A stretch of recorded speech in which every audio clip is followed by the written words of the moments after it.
Dateline, Edmond. The 7-year journey of Acts 2 United Methodist Church into its permanent home on the city's northwest side is just about complete. The church was founded in 1999 and has been meeting at various places throughout the community up until now.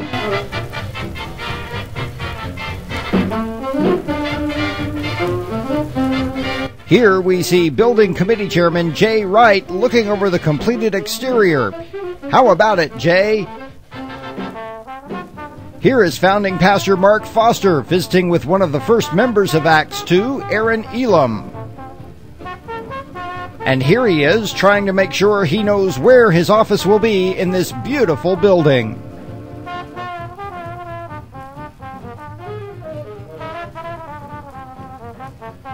And finally, no new church would be complete without a new cross on the altar.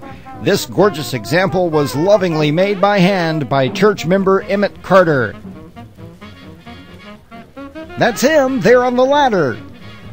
Get it straight, boys. Members and newcomers alike are all ready to start coming home to the new Acts 2 church building beginning next week. But the work's not done. Now it's time to really get busy and bring even more people to a life with Christ.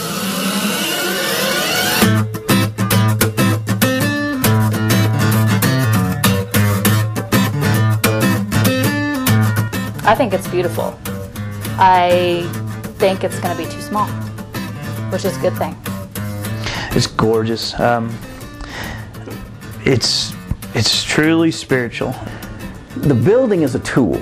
It's not the answer, it's a tool. And like any tool, it has limitations and has great potential. The color's warm.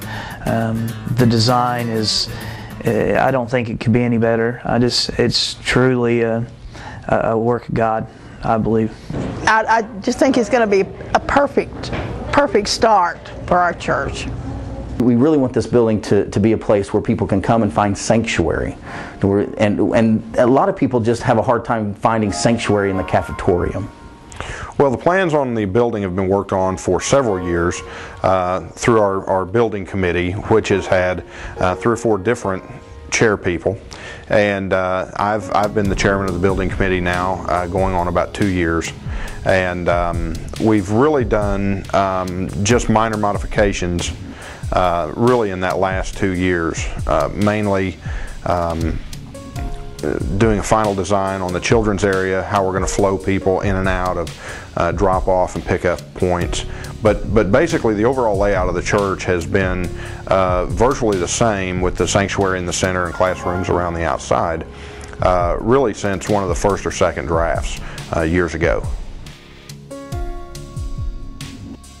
We've hired Lippert Brothers to be the general contractor on the building. Lippert Brothers has been around for about 80 years in the Oklahoma City area, and they were selected to be the builder of the National Memorial as a result of the bombing downtown. And so we've got a lot of confidence in their abilities, and their work on our church has been just outstanding. Well, I'm really excited about the possibilities. I'm really excited. And my hope is that folks will understand that, I've been dreaming about this day since before I moved here. And so about 7 to 8 years now, this has been on my heart, something that God put in me a long time ago. And so to see this come to fruition, to actually watch it happen, is a real spiritual experience for me, to watch God's promises come true.